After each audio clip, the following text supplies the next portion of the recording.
everyone, and welcome to another installment of TED Excellence, the show in which we find out how capitalism apparently is a Marxist conspiracy theory to make everybody equal again. And I come to you live from my Corona bunker on the moon with Dogcat Fox, a Pepperjack, all of you, and joining me today, the Sultan of scintillating syllables in human form. Hello. Who I think How are we doing? I'm hearing an echo of my own broadcast in his earphones or something. Do you have the stream playing in another location? I don't believe so.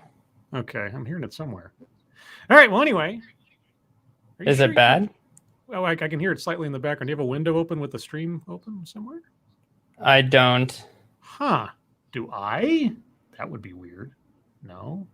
Okay, well, it might just be the wonderful, electronic gremlins. Either way, how are you doing for me? Yeah. You cut out there for a second. What? Oh, I'm doing good. How are you? I'm doing all right, all things considered, I suppose. It's a Monday. I'm a little in unfamiliar territory doing a show this early again. I haven't done something like this since, last year when I decided to change the schedule for all of my TED Excellences. But here we are. In order to have you join me, because I knew when I saw the subject matter of this particular talk, I would need someone of your particular expertise to join me, because I don't know the first thing about economics or potential Marxism or anything else. So here you are. All right, here I am, Marxist expert. That I guess I like, again, for those of you in the audience, I'm not saying that, he's a Marxist or a Marxist expert. He just knows more about it than I do. He's done studying on it and stuff. He's all learned in things, and I'm just I'm an English major, so what do I know? But on the off chance anybody here has absolutely no idea who you are or what you do, for me, who are you and what do you do? I am in human form, and I make YouTube videos on, I guess you could say, sociology, social criticism, and psychology, and true crime. Yes, true crime, which kind of, in my eyes, falls under sociology. Sure. I mean, crime is a type of social interaction. What was that? I said crime is a type of social interaction. Yeah, of course. After a fashion. But yeah, guys, let's see. I did remember to put your information in the description, didn't I? Yes, I did. Okay, so yeah, Inhuman Form's YouTube channel, his Twitter, his Patreon, all that stuff's in the description. Go check out his channel if you haven't already. He is, as far as I'm concerned, one of the preeminent gym personators, if that is the category or genre that we are falling onto lately for Jim Can't Swim and so on. I guess I might be accused of that as well now. But yeah, if you have an interest in crime, sociology, and so on, go check out his stuff. Good stuff in there. And also with you have a personal connection, at least to a couple of those stories, given your location. Oh yeah. I do. Yeah. A couple of them. Strange coincidences, I would say. Mm-hmm. But we can talk about that another time when you finally do your own live stream. Oh yeah, that'll be fun soon, I hope. Hopefully too. Uh-oh. I hear it too. I blame Scribe. Uh-oh. Are we roboting, guys? Let me know in the chat. If it's really bad, then I don't know, but I don't have any indication here from StreamYard that I've got a connection problem. So you are our best audience and witness for whether or not we have any technical issues going on. Let's see. But before I get there, and until I hear otherwise, a few hellos to those of you that are joining us. Some Nemnul Nation, Jaeger Pony, Kiever Dam, Ryan R., Texas Attorney General, Secret Agent, Swirl Blue. Who else is here? Mike Savage, Blarg, Hi M. Steve, Bruno Montiero, Robert Pincus, Megan Ring, Chicago Mike, Brad Young, BT Lefty, Pie Guy 07, Bridget, Robert Pincus again. Okay, no robot. I hear you fine. Good. All right, I was paranoid there for a second. Okay, so with all that as preamble, so today we have, as you can see on the screen, Equitable Entrepreneurship with Benji the Hunted. Or if anybody gets that reference, then you're as old as I am, and that's a sad statement. But yeah, someone named Benji Wilhelm, founding principle singularity. I don't know what that means, but I'm sure we'll find out. Let's see. In today's bingo card, for those of you keeping track at home, there's a pinned message in the chat there. But I have made the executive decision of choosing bingo card B, as I forgot to put out a poll for a bingo card for this show. So I just chose one at random. And so have your bingo cards ready. Anything else to mention, or like say, what beforehand, I guess, what is your base of knowledge in regarding Marxism? I mean, the only reason I bring up the Marxism thing is that I don't know anything about what's going to be talked about in the talk, but in the blurb for the video, I did happen to glance at that, and it said something to the effect of how capitalism could be used to create an equitable marketplace for the proletariat. Mm-hmm. And I'm like, what? And I had to remind myself what proletariat means by definition, and it just effectively means the working class. But that particular word to be used, rather than saying something like blue collar or middle class or something, it kind of made me think, what's going to be going on in this talk? So that's why I thought it might be a good idea to have somebody on board who knows this stuff. So what exactly is your base of knowledge in Marxism to start off with? My understanding, what do I know generally? Or where do you get your information from? How much studying have you done? I don't know. I study a lot of like postmodern philosophers that have either started off their analysis in the realm of Marxism. Let's say like Jean Baudrillard is one guy that I read a lot, and he started off as kind of a Marxist Freudian, but he evolved into, just being a social critic of all sorts of things like throughout the 80s and such.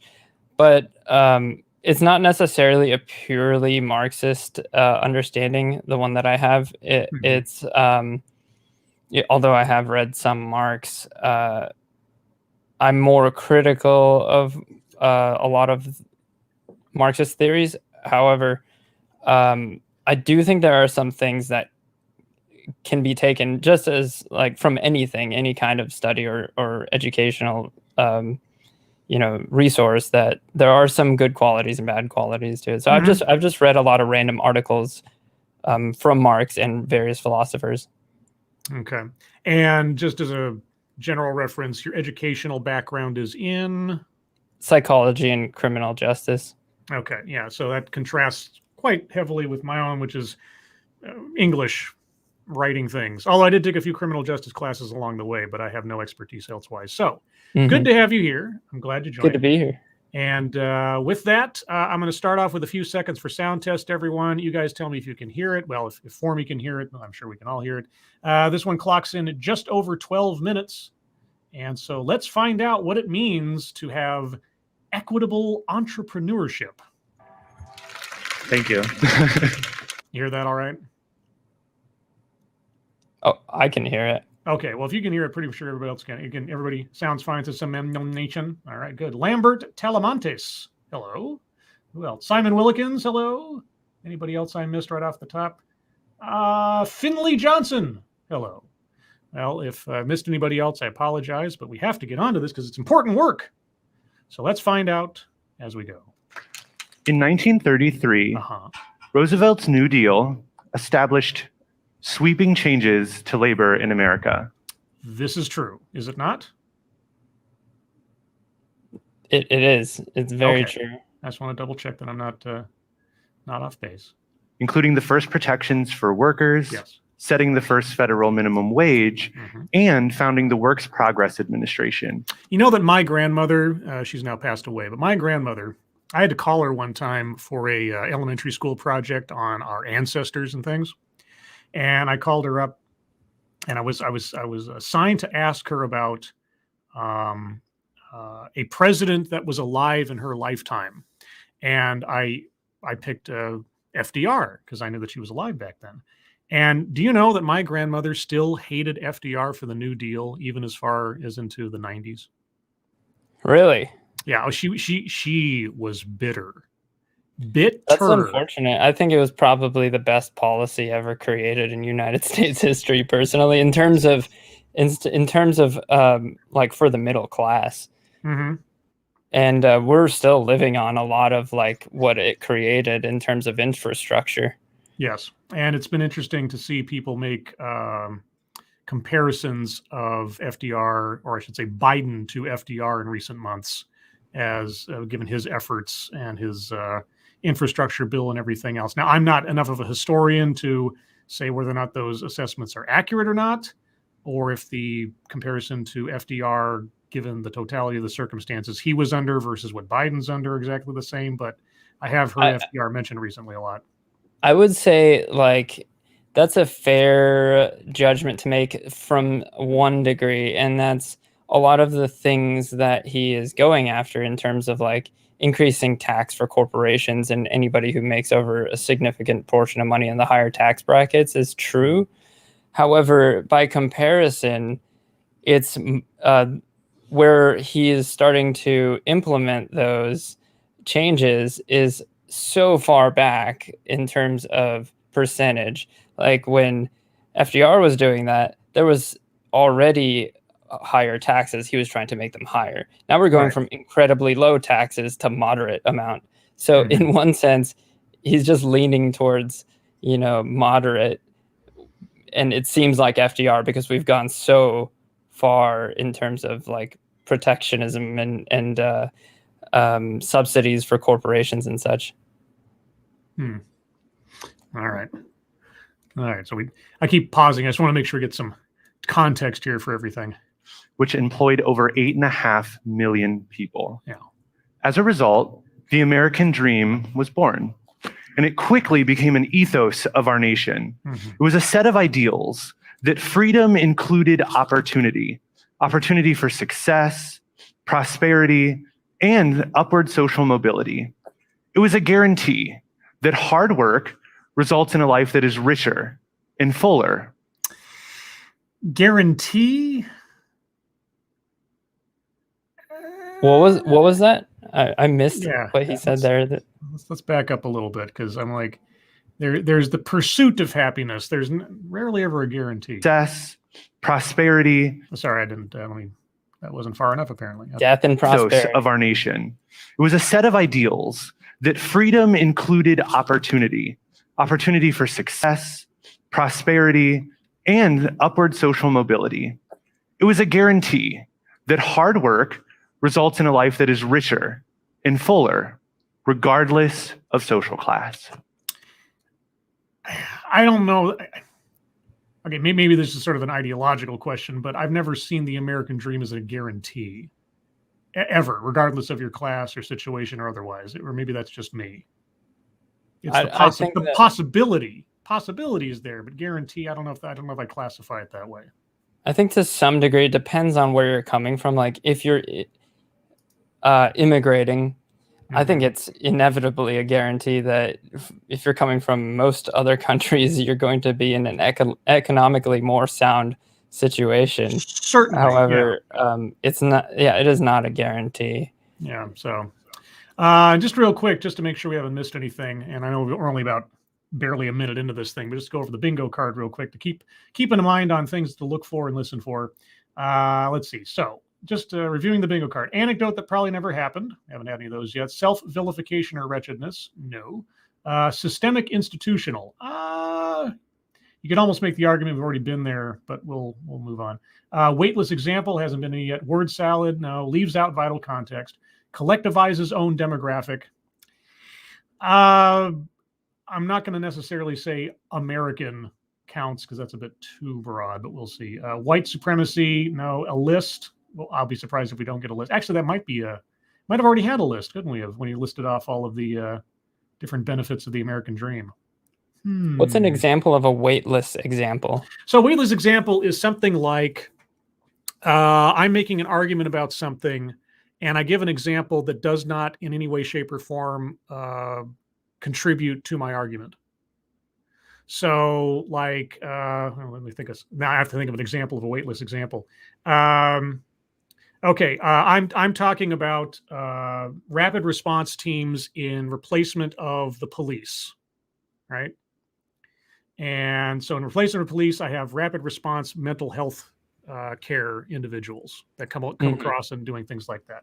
And so in the course of arguing for these against the police, I say something to the effect of, And the person that they were approaching in this situation lived in an upper class neighborhood, and they were white. And none of those things have anything to do with the argument. Like you're mentioning an example. You're giving an example of something that is effectively a non sequitur. That's the sort of weightless example kind of thing. But you make it a key part or some relevant part of your argument. You bring up something. So you use it as a rhetorical narrative device. Yeah, something like that. I mean, you kind of know it when you hear it. You kind of think to yourself, why would they bring that up? That has nothing to do with anything. That's kind of what a weightless example ends up being. Okay. So we see a list, maybe, but probably privilege hasn't yet. I'd be surprised if it doesn't. Sales pitch for product or service, not yet. Plays victim, don't know. Attempt to coin new buzzword, buzz phrase. Wage gap of any particular sort. Patriarchy, feminism. Mind reading assumes motives. Diversity, equity, and or inclusion. Marginalization. Make something about race, sex, etc. for no reason, etc. This is where, again, it's kind of a non sequitur. They bring something up, some aspect or some element, tangent of whatever they're talking about, but it doesn't pertain to anything. Childhood or family anecdote, not yet. Contradicts own point or argument. Benevolent condescension, that's also kind of a judgment call. And microaggression and or unconscious bias. So if you hear any of those things or examples thereof, keep them in mind, audience. We'll have a time at the end of the show for any arguments for squares to be circled that aren't obviously so as we go. And with all that preamble, let's continue. Fast forward 88 years, and the American dream is a lot harder to recognize. Wages have stagnated for 40 years. And during that time, CEO compensation has risen by 940%. Inflation by over 300%. And the Congress has failed to raise the federal minimum wage since 2009, effectively leaving 34 million American workers in poverty. See, now, I would have to take it all on faith that everything you just said is accurate because I don't know. It's absolutely correct. Okay, well then, there you go. Corporate news media, lobbyists, apathetic lawmakers have come together to create a perfect storm of income inequality, wage discrimination, and labor exploitation, resulting in some of the highest levels of employee burnout and dissatisfaction in our nation's history. The American dream is the guarantee that hard work results in a life that is richer and fuller. Okay, like again, starting from that premise, I think is a flawed way of looking at it. A guarantee. If you're saying this is an inevitable outcome of doing this thing, and that's what you're starting off with, I think you're already kind of, it's like fruit of the poison tree, everything that comes after that. Or maybe that's just me. Mm-hmm. Because if you're going to start complaining that it's not guaranteed when it should be guaranteed, then you're already, yeah, but let's see where it goes. Does this mean that our current reality of overworked and underpaid is the American nightmare? And if so, are we destined to never wake up? Corporate news media, Silicon Valley evangelists, they would convince you that the American dream is not dead. They constantly bombard us with wild stories of companies that started from almost nothing, but then grew up to become Facebook, Apple, and Uber. These are what I call the American myth. And these are the stories that we tell ourselves over and over again. We analyze their leaders in hopes of replicating. Sorry? Wait, is there a second soundtrack going on here or something? I don't know. I heard like a voice talking underneath his. I really hope the people filming this weren't talking off camera or something, because that's happened sometimes before. All right, I'll back up a little bit because really, I've had TEDx's where whoever's filming it at the back of the room will be like muttering to themselves or talking with somebody like just off mic, and they'll like left a mic hot on the camera itself or something, and they'll be. I hope that's not the case here, and if it is, I hope it doesn't last long. To become Facebook, Apple, and Uber. These are what I call the American myth. And these are the stories that we tell ourselves over and over again. We analyze their leaders in hopes of replicating their success. And we use their stories to assign value to this idea of pulling ourselves up by our bootstraps. Oh, we heard that phrase not too long ago, didn't we, Chat, on one of our previous things? The pulling up by our bootstraps notion is inherently bad. I want to impossible. Mention something that he said in terms of the Silicon Valley tech corporations. Just the mere fact that he's mentioning those, and he's clearly not coming from a conservative point of view, proves to me that he's definitely not liberal, which bonus on in my book in terms of point of view economically. It's like anybody who's like, it's a good thing that Facebook is crushing it, in terms of net worth. It's good to be skeptical of those people's takes economically. Well, the other thing, real quick on the bingo card. So we did have a list. He did list off a whole bunch of things, but I also circled free space. So free space and a list are now circled. The one thing that I'll push back against, you tell me what you think about those, is that the stories of Facebook and Google and so on. They might be to a certain extent apocryphal in a way, but they showcase the possibility, not the guarantee, but the possibility of success, which isn't inherently a bad thing. Or am I off base? I think largely, I don't think anybody assumes that anything is guaranteed, at least generally speaking. My understanding of, whatever the American dream is never mentioned, at least, to be a guarantee. But there are a lot of people that think that if you engage in what we're experiencing now as neoliberal politics, and you allow what is called the free market in this day and age, that inevitably the market will rise and everyone will get richer, which has been proven to be untrue historically. But in that sense, it's true, but not in the way that it's a guarantee. Well, I guess, and I keep coming back to this because if he's starting off with, I am entitled to success for hard work, and then you don't get it, that somehow the system is flawed. If that's the premise he's coming at it from, I think it's, like I say, I think it's already lost the cause before he even started.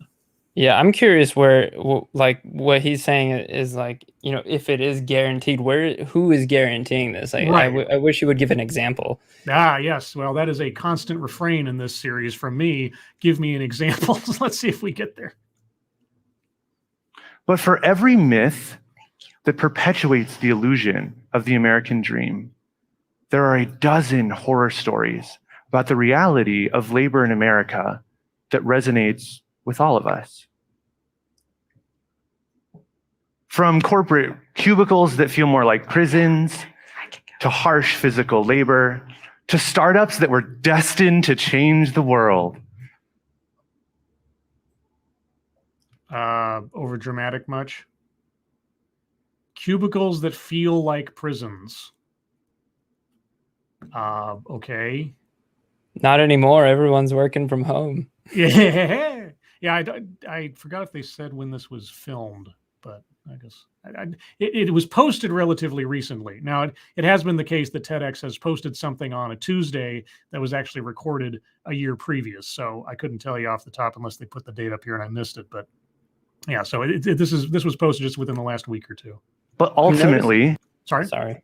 I'm noticing that at least I noticed this in the last one that I was on for the last TEDx, that they go into a lot of narrative, which is based on let's say generalizations or general truths or assumptions that some part of society likes to make. Let's say the prosperity is somewhat unspokenly promised in America, or at least it's a goal, right? But they don't really give examples, so it's just like they're telling a nice story, you know? Yeah, as constant viewers of this series will know, that is a persistent refrain. You get, I mean, sometimes these TEDx's are more like glorified book reports, or more often than not, sort of a glimpse inside the speaker's mind, as if the stage itself was like inside their own head.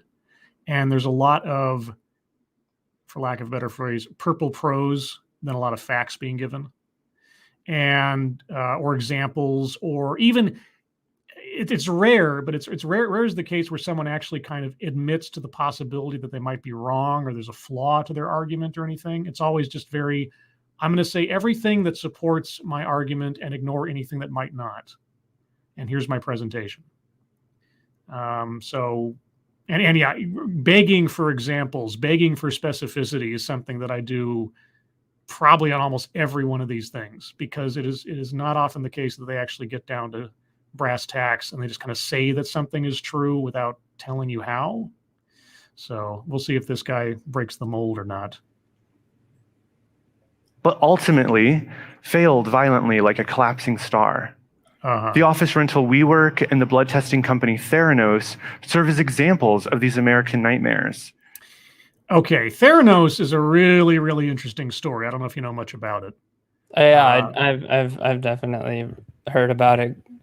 Yeah, Theranos had more to do with the people investing in it deluding themselves and not asking questions, and being bamboozled by Elizabeth Holmes, willingly bamboozled, in my opinion. But so we'll see how he decides to employ it here.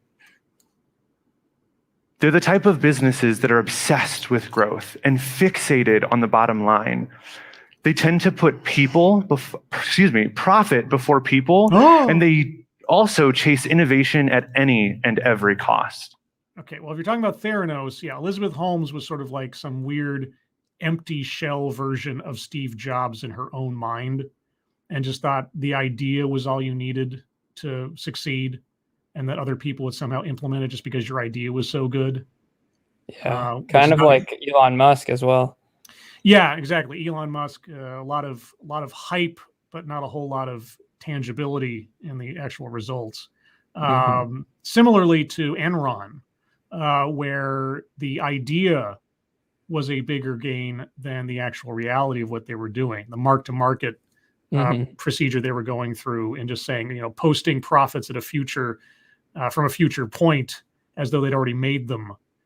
So banking on potential rather than banking on reality. That's kind of what the through line through all those things.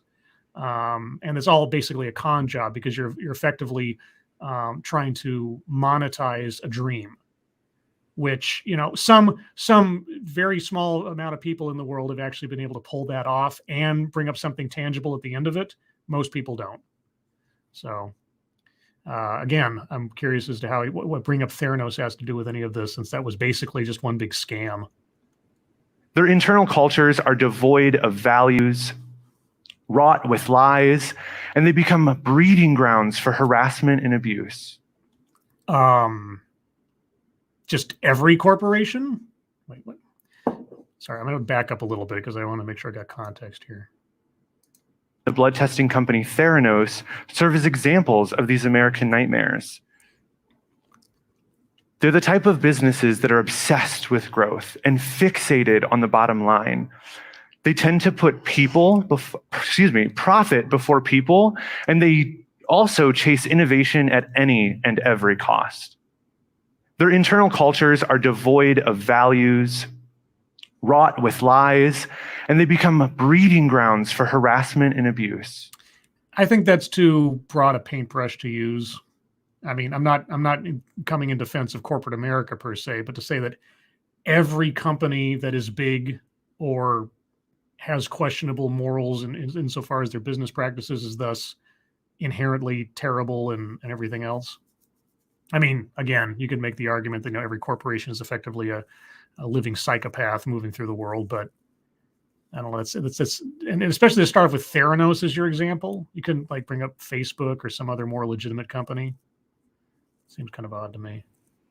Real quick in the chat, I want to remind everybody about the GoFundMe for our friend Zalbla. I'm going to pin that to the top of the chat for reference. Zalbla just needs a little more help on her GoFundMe to get some funds in order to, start a new life. She's looking to start fresh after some difficulties. And if you're able to or have a moment, please take a look and see if you can support our friend Zalbla, or Catherine, as she's known in the real world. All right. Oh, wrong button. Don't push the space bar on the chat window. That might do something goofy. And unfortunately, these businesses are seemingly without consequence. But for all its woes, America remains a beacon of entrepreneurialism. We lead the world in the number of new businesses created annually, and we are the birthplace of the world's largest company. Somebody is whispering off camera. That's driving me nuts. I can hear that. I keep thinking I have to pause because you're about to say something. I'm like, nope, that's some idiot at the recording. Okay. As of today, there are 31 million small businesses in America. Mm-hmm. They employ 61 million people across our nation. Okay. They account for 47% of our workforce. Mm-hmm. And they produce 44% of our gross domestic product.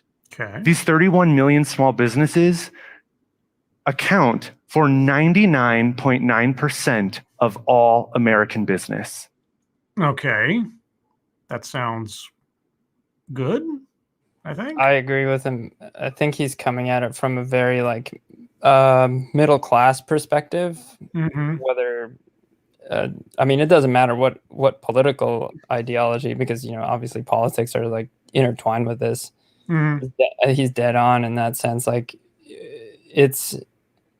I'm assuming what he's getting at is he's saying something along the lines of corporations are kind of made out to be what controls this country in a sense, but it's not true. Yeah, small businesses have more aggregate power or benefit than the few corporations there are, I think is what he's getting at. Yeah, I would hope, because I don't believe that to be true exactly, but I think that politicians or economists don't necessarily small businesses aren't in their pockets, so right. If I owned a business, I have no sway on a congressman, so they kind of want to make it seem as though the middle class or the small business owners are far less than the amount of big corporations, and it's only a matter of time until that middle of the road business is a corporation. Yeah, but you can't blame people for it at the same time, because the S&P index, what is that based off of? 500 of the largest Fortune companies. 500. Yeah, Fortune 500. And also when they talk about, how many CEOs of XYZ attribute are in the Fortune 500 companies? And it's at 500 companies out of how many that exist in America? You want to take the top 500 as a fraction of how many businesses are in America and say that this is somehow exemplative of how the American economy works, or this, that, and the other. You're not doing it. It's not a good sample. It's not. That's not including all of the leverage, all of the subsidy, all of the financial instruments that are included, because these companies, for instance, like Starbucks, has various different levels of leverage they use in terms of their asset. They own assets themselves, right? In terms of what is it, bonds and such. So it's it's all mixed. It's so complex. Yeah, that it's not a good sample, like you said. Yeah, no, it's just it struck me, and I've mentioned this on several other streams before, just how often they will quote some very small but prominent listing of businesses or something and say that this is the example of how terrible things are, and be take away all their money. It's one company versus how many other companies are in this country. If you're just going to be looking at the leadership or the quality or this, that, and the other, it's just it might be the easiest one to go to, And if it supports your argument, it might be the easiest one to go to, but it's not a good. If someone comes to me with an argument saying because the Fortune 500 or the companies in the Fortune 500 look like this, then this, I don't generally take that as a very good argument. But all right. 99.9% of all American business is small business. Okay. What this means is that roughly 50% of our workforce generates nearly half of our economy and represent virtually all business in America. These statistics stand in direct opposition to the narrative that corporations would have us believe. But again, that's all in the aggregate. If one small business goes under, that doesn't change the metric all that much. Right? If Google goes under, then suddenly everybody's confidence in the market goes completely bonkers. That would be insane if Google had some sort of breach or something where it couldn't, where it tanked. That would be like the end of society. Right, exactly. And then that's the thing is that it's. I mean, he might be right about the percentages.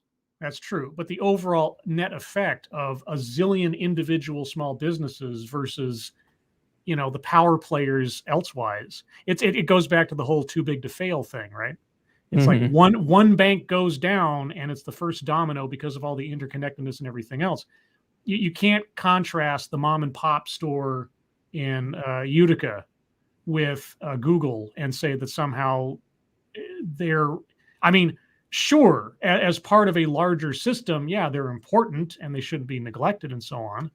But they're certainly, in the grand scheme of things, not nearly as vital as the bigger companies have grown up to. And I'm not promoting that. I'm not cheering that on, but that's just the reality. So they're wide. I mean, Google, for instance, is so far reaching. Yeah. And unless you have all those small businesses somehow unifying into a single a lobbying block, and of course there are small business lobbyists and everything so on, but they don't necessarily represent everybody, obviously. But yeah, unless you had a small business union that all had combined and agreeable power against everybody else, the fact that they make up that much of the economy really doesn't matter too much. I'm curious to see where he goes with this, but him going for power to the people kind of thing in this instance, I don't know if it carries that much weight in the grand scheme of things. This idea that they are somehow mightier and more numerous than we are. They are mightier. They might not be as numerous, but they are decidedly mightier. Again, that's not an endorsement of how that might hash out, but that's just the reality of it. Some will succeed more than others. That's life. That's law of the jungle. To the extent that they succeed over others and to the consequence of that, I couldn't speak on that if I had a million years to talk about it, but that is a truth, whether you like it or not. So where are you going? But what's really powerful about these statistics is they're also the knowledge that we can use as entrepreneurs, as small business owners, to effectively redesign capitalism in America. Okay. Then I will ask the age-old question. How? You see, capitalism isn't inherently good or bad. It's a system. And like all systems, it is at the mercy of those who use it. And capitalism in America has been exploited by individuals and organizations that are both greedy and selfish. Tell me a system that has not been. Seriously, name for me any system in the course of human history that has not, in some way, shape, or form, been exploited through its loopholes, freedoms to others versus other people. Tell me a system that has not been exploited by someone who knew how to play the system. That's true for sure, but I think, I mean, I like what he says there. He said something a second ago. Okay, I'll back up a second. You can tell me. Oh, it's I think it was capitalism isn't good nor bad. All right. it's just a system. I think that's a really good point to make, because a lot of people come at this topic, which I agree with. Like, I'm incredibly critical of what we're experiencing, which is not really capitalism. It's in its original form, at least. Capitalism was like true free market capitalism would burn out instantly, because it's too volatile, and nobody would really want that. We're under like a regulated, advanced form of capitalism. But I hate it when people come at this argument from a point as if like they personify capitalism and say it's bad. And he's right. Like the people that are in control since the last 40 years, let's say like since the late, what do you call it? What's his name? Jimmy Carter and the Reagan administration. And since neoliberal policies have taken over, he's dead on about how volatile and how much the system has been exploited by comparison to how it performed before and how other systems are performing. And now other countries like Turkey, for instance, are implementing neoliberal policies very similarly to how the United States is, and they're imploding. It's insane. You know, I don't understand how we're able to not implode so drastically like Turkey is, because we do it on such a more grand level. And that's why you see like middle class wages dropping over the last 30, 40 years. And anybody who does already have a sum of money, or who's in the upper scale of the income brackets, are increasing in wage. So this is, I'm assuming, what he's attacking. Yeah, I backed up a little bit, so we'll hear a little bit again. Capitalism in America. You see, capitalism isn't inherently good or bad. It's a system. And like all systems, it is at the mercy of those who use it. And capitalism in America has been exploited by individuals and organizations that are both greedy and selfish. And so capitalism in America has come to reflect that. But if we peel back those layers of exploitation and we look at what made capitalism so compelling, it's profitability, the ability to make money. Money that has historically been funneled to the top 1%, while the rest of us are left to sort of fight over what's left. So what if we envision a new system? All right, here we go. Here comes the pitch. Are you ready, everybody? A new system that's not exactly capitalism. Let's see if it's something familiar or something actually innovative. Who knows? A system where instead of funneling all of that money to the top, we reinvest it. We distribute it more evenly among the people involved in generating the profit. What's that called? Is there a name for that? Well, what was that? Can you go back just a second? Yep.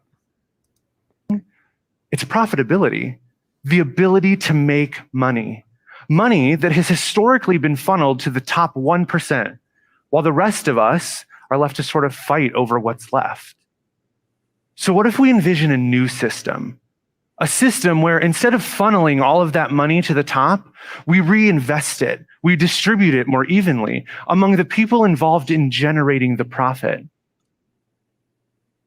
Is there a name for that notion? I think people like to call it socialism, but that's socialism has that aspect very heavily, like state socialism, but state capitalism also has that, which is what we experience. Except in our case, in the United States in 2021 and 81 to 2021, we practically live in a social, I don't want to say socialist, but a state heavily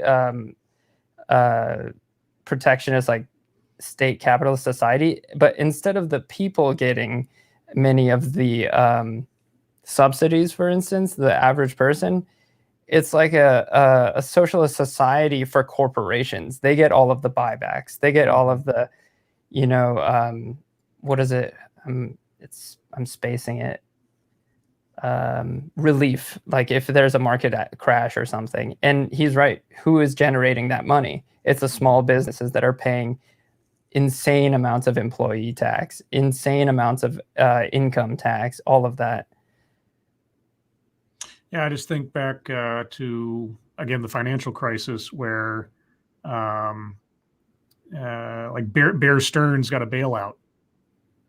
Oh, yeah. They went through the back door to give Bear Stearns a bailout. And then when Lehman Brothers, as you've done a video on, came into the same situation, they just kind of said, nope, we're not going to do it again because we got caught with their pants down the first time around, and now we're going to try to not do it. Yeah. So, and who would give, Joe Schmo soda pop stand that kind of bailout in relative terms if they got into trouble business wise? Nobody. Luckily, during the pandemic, we were seeing quite a bit of that, which, kept a lot of businesses alive. Yes, which, I didn't expect to ever see it at this level. Yeah, no, I can't decry that, particularly given the circumstances.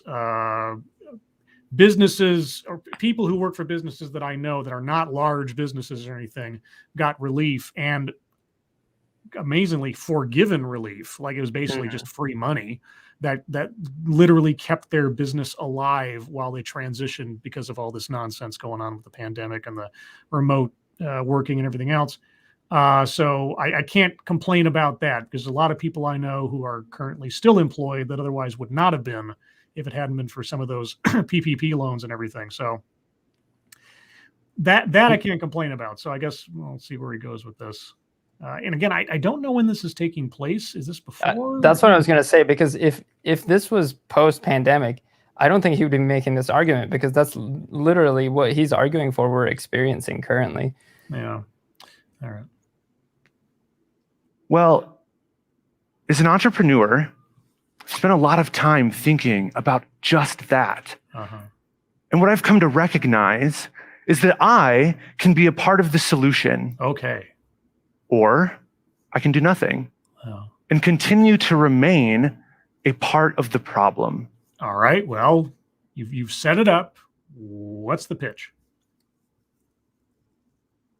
Equitable entrepreneurship is about choosing to be a part of the solution. I'm going to call that new buzzword, buzz phrase, because he put it up on a card. It's the title of the thing.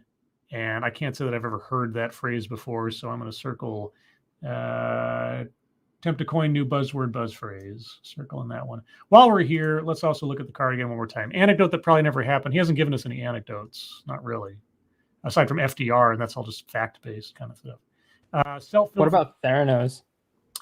Well, Theranos might be weightless example, because I'm not quite sure how that lends into anything he was talking about, given that Theranos was effectively a scam and not a real, it was a business, but I'm not quite sure how that has anything to do with what he was getting at. So I'm leaning on that one being a weightless example. He could have brought up any other company that has either abused its power or somehow been corrupt or something that wasn't found out to be effectively one big scam. But he brought up Theranos, which I don't know. I might leave that to the audience to judge that one. Let's see, self-vilification or wretchedness. He hasn't talked about himself. Except for now being an entrepreneur, and he's definitely not vilified himself in any way. Systemic institutional, sure, economic systems, and so on. That's definitely been mentioned. I don't think this guy's a Marxist, honestly. I don't, because advocating for any form of entrepreneurship seems pretty distant from Marxism. Well, we'll find out what equitable entrepreneurship means, because those two words together, I'm not quite sure what the definition is yet. Weightless example. Okay, I'll leave that because I'm not quite sure. Chat, you think about it between now and the end of the show. Is the Theranos mention a weightless example towards his argument? I guess we'll find out. Word salad. I haven't heard anything that's gobbledygook yet or anything. Leaves out vital context. I don't know. Has he glossed over anything yet that was important? I think earlier on where he was kind of generalizing, but I think that was just kind of maybe his structure of the, you don't want to jump into any essay just dropping instant facts. It's just kind of like, Yeah. I mean, at least from a writer's point of view, but maybe in this situation, it's appropriate. Collectivize his own demographic. Well, technically, he's put himself in amongst small business owners. So I guess in that sense, he has. I don't think I'd be off base in saying that at this point. And the square is relatively ambiguous. White supremacy, he hasn't brought up race or anything. Privilege, he hasn't said the word. I guess it's been implied between the big businesses versus the small ones, but I'll wait and see if he gets more specific. Sales pitch for product or service. We might be getting there. If he starts bringing up his own business in any strident terms, I might circle that one. Plays victim. Well, I mean, I suppose if he starts giving us examples about how he's been downtrodden by the system as a small business owner. And again, that's not a judgment call. It's just, I believe it relatively ambiguous, but I guess we'll see. Wage gap. Well, he's definitely talked about wages and between the bosses and the small businesses and the big businesses. Patriarchy, he hasn't brought up gender at all. Feminism, same thing. Mind reading assumes motives. Hard to say when he's talking about systems. He's not really... I'll leave that for the time being. Diversity, equity, and inclusion, no. Marginalized, marginalization, no. Make something about race, sex, etc. for no reason. I haven't heard any non sequiturs yet. Excuse me. So I don't think that applies. Childhood or family anecdote. He hasn't really talked about himself in that sense. Contradicts own point or argument. Not quite sure. I think he's just getting to his arguments, so we'll have to wait and see on that one. Benevolent condescension. Haven't heard anything that falls into that category yet, per se. And microaggressions, unconscious bias. He hasn't brought it up or alluded to it. So far on the board, I have systemic, institutional, collectivize his own demographic, a list, free space, attempt to coin new buzzword, buzz phrase, and wage gap. So we'll hold it there, and I think we're getting to the meat of his pitch now. It's about doing the work that's necessary to build a more equitable future for everyone. Mm-hmm. And building an equity-centered business takes time and arguably way more knowledge than I can impart on you in under 18 minutes. Oh, you're just too smarty for us. Okay. I always love that. I'm smarter than the rest of you. Yeah, guys, I know he did say equity. Equity's no longer a square on the board. That was done away with a while back. Oh, sorry. No, I'm dumb. Sorry, that's my bad. Diversity, equity, and inclusion. Yes. Isn't it fair to use equity in the context of economics, though? Yeah, but here's the thing. I don't make any distinction on the thing about whether or not. Well, see, here's the thing. So equity is now defined as equality of outcome. It is not. Its dictionary definition is often not what is being implemented when that word is brought up. Mm-hmm. People talk about equity. They're not talking about equality of opportunity. They're talking about equality of outcome. And in that sense, diversity, equity, and inclusion, that's what that means in that context. Mm-hmm. So, he might disprove me. If he disproves that in the course of this next few minutes, I will take it back. But reflexively, I have a feeling he's talking about equality of outcome when he's talking about the disparities between big businesses and small businesses and so on. Mm-hmm. So for now, I'm going to leave it circled. And if I have to take it back, I will take it back. I can't remember. I'm trying to remember a time where I had to take back a square. I don't think it's happened that often. But all right. But what I can do is I can share some insights that relate to employee experience that, according to research, are directly correlated to positive business growth and are the foundation upon which you can build an equity-focused business. Yeah, I'm thinking I'm right in circling that square, an equity-focused business. So you think he's using it in terms of the outcome of the business, right? Well, the outcome as compared to larger corporations or something. I guess I'll have to wait and see, because when equity and business are used in the same sentence these days, they're talking about employee outcomes are all the same. That there should be no winners or losers. Everybody should have the same outcome. It's not about equality of opportunity. That's equality and equity are now antonyms of one another as far as a lot of the rhetoric goes. I see. Equality is about equality of opportunity. Equity is about equality of outcome. And that is sort of the new lexicon. And I'm not making that up. That's not some kind of like weird off base, tinfoil hat thing. I'm seeing that here. I looked up equity in regards to economic equity, and it says equity or economic equality is the concept of fairness in economics, particularly in regard to taxation or welfare economics. So that makes sense. It starts with respecting autonomy. Uh-huh. And respecting autonomy is understanding that everyone is living a life as vivid and complex as your own. Uh-huh. Populated with our own ambitions, friends, worries, routines, and if you're anything like me, inherited craziness.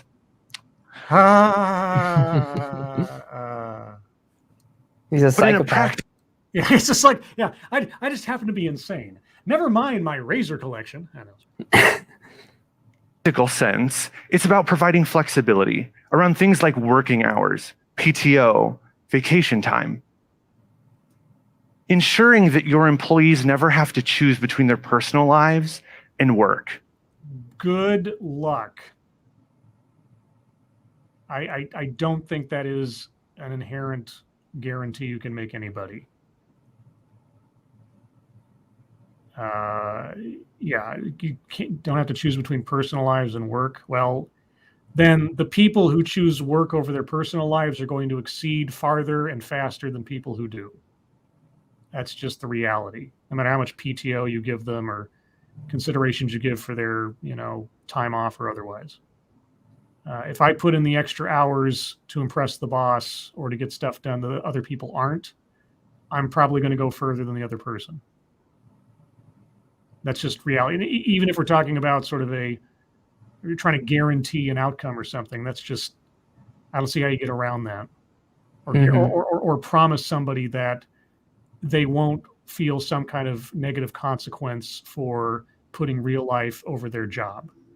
And I don't know why any employer would ultimately be required to sacrifice or risk sacrificing good employees for treating everybody equally if they don't put an equal effort. So I'm not quite sure about that bit. Right? Right. Why are you asking me? I always love it when presenter. Now this happens a lot, and I understand that sometimes it's just a nervous tick of some people. But whenever I'm watching a presentation, somebody's on a stage comporting themselves to be an expert on something, and if they some people incessantly do it. This guy hasn't done it that much, but people who incessantly stop and pause and seek reflexive affirmation from the audience about what they're talking about always makes me a little suspicious. Just, even if everything they're saying is completely reasonable, I always go like, anyway. So. Ensuring that your employees never have to choose between their personal lives and work, right? They're always going to choose their personal lives. None of us are ever going to choose work. Speak for yourself. It all depends on your ambitions. It all depends on your personal goals and personal choices. There are people I agree. out there. My dad is a workaholic, for instance. Yeah. He would rather be at work than at home at any point in time. Yeah, there is, and it's not inherently like a bad thing. There are people that take pride in their work. There are people that take pride, or even, and whether it's healthy or not, they invest a lot of their personal identity in what they do and what they create or produce, or just in the sort of the virtue of providing for your loved ones in some way, shape, or for yourself, even just to self-independence, and not taking the risk that not doing what you are paid to do, or that even what you love to do is going to be there the next day. So I don't agree with that notion either. Is that everybody put their personal lives in and not work? Not necessarily so. Over our families and our friends. Sorry, let me back up a little bit because I cut them off. And work. Right? They're always going to choose their personal lives. None of us are ever going to choose work over our families and our friends. Not true. So I'm going to circle mind reading assumes motives, because that certainly falls in that category. But it also means that those people will never have to fear being penalized for life simply happening. Horse hockey. I'm sorry. Life happens and you're penalized. That's life. I'm sorry. Unless we're going to start talking about healthcare and revising that to the point where getting sick does not equate to bankruptcy in this country, because that's still a thing. Yeah, unfortunately. So, yeah, not nice notion. I wish it were true, but even in the I'm best wondering if situation, that's what he's trying to get at, rather than just generalizing, but saying that, like, you know, in terms of a systemic issue in regards to, like you said, healthcare. That's pretty true if you attach that statement to it. Sure. But yeah, he's just saying, you know, punishment in what regard, you know? Yeah, what consequence you talk? Life happening. That's it. Okay. I'll back up a second. I will back up a second. But that's something. So somebody saying something like that, I'm just like, I don't know what world you're living in, but life happening can really drop some consequences. When I woke up that one morning 2 or 3 years ago now, and suddenly my eye exploded and I went blind in one eye, I had a lot of consequences that came down from that I could not avoid no matter what the circumstances were. That's life happening. So wait, what was that? You said you were blinded? I guess you don't know. So 3 years ago, thereabouts, I think it was a Sunday, and I was supposed to do a movie review with Ranting Monkey on Lethal Weapon, because we did movie reviews a while back. And I woke up, I got up in the morning at my usual time, sit down on the computer, start playing a video game, Grim Dawn, great game, everybody. When all of a sudden, all the colors in my right eye suddenly went all bright and amazingly oversaturated, and then everything went cloudy. And what had happened was I had a vessel burst in my eye. I had basically a stroke in my eye. And I had no idea what was going on, right? I'm completely terrified. Now, fortunately, that day I had already scheduled to hang out with my sister in the morning. We're going to go to breakfast and that kind of thing. So I call her up and I say, something's really wrong. I think I need to go to the hospital. And so now my sister Scribe, who some of you on here have listened to before, she had a situation when she was very young that ended up basically blinding her in her right eye for a completely different reason. So she's effectively blind in one eye. And so when this happened to me, as I was thinking about it, like, oh, this must be some sort of like karmic balancing out act or something. I don't know. So anyway, so we go to the hospital, and it just happened to be the case. It was the luckiest thing in the world. The region's leading eye specialist happened to be doing volunteer rounds at the hospital that morning on a Sunday. And so I got a treatment for my exploded eye that morning within an hour or two of after it started, which involved an injection into my eyeball, which is, I will tell everybody, if you can avoid having that happen in your life, please do. It's absolutely terrifying and terrible. I had, and over the course of the next several months, I had to have it a couple of times. But anyway, I had an anti-inflammatory injected into my eyeball. And over the next 6 or 7 months, monitoring it and everything else. And basically what I had for a long time was this permanent sort of, you ever see one of those like flash bulbs go off and you have that little after image in your eye for a second? Mm-hmm. It's like that, except permanent. There's like a permanent spider web after image in my eyeball. Anyways, for the next 6 or 7 months, I go in and get checked in or checked on. They do a bunch of stuff where they like inject me with fluorescent stuff so they can monitor my blood flow through my eye. I get another couple of injections of the anti-inflammatory, which is not fun. And after, I want to say 8 months, almost a year, for all intents and purposes, I have completely restored vision in my right eye, probably because I got attention to it immediately when it occurred. The doctor said that it is unheard of in his experience to have somebody treated like that way that quickly. Also, the fact that it happened at the age I was at is also unheard of. This is something that he said he saw more in like 70 to 80-year-olds. It shouldn't be happening to somebody that young. I was like, well, I guess I'm just ahead of my time. And so, so that happened to me. Life happened out of the blue. I was ridiculously lucky and fortunate given the circumstances. It had nothing to do with my tax bracket. It had everything to do with just the timing of the day. Not to say that it didn't become a costly thing going forward, but that was unavoidable. But yeah, that hindered me for quite a while. I was scared for quite a while. But, and if she's listening, she probably isn't, but if she was, I got to say that the fact that I was sitting there in a hospital with my sister holding my hand, the lady who has had no sight in one eye her entire life and has had a completely functioning and rich life regardless of that, gave me confidence that if the worst happened, I would find a way to get through it. But all the same, life still happens, and sometimes there's nothing you can do about it, no matter what your economic situation is. So yeah, no kidding. Anyway, there's my tangential horror story for you about healthcare, but moving on. And the second is encouraging community. All right, I got to back up because I'm losing context already. Sorry, guys. Doing this a lot, but I just want to make sure I don't miss anything. And respecting autonomy is understanding that everyone is living a life as vivid and complex as your own. Populated with our own ambitions, friends, worries, routines, and if you're anything like me, inherited craziness. But in a practical sense, it's about providing flexibility around things like working hours, PTO, vacation time. Ensuring that your employees never have to choose between their personal lives and work, right?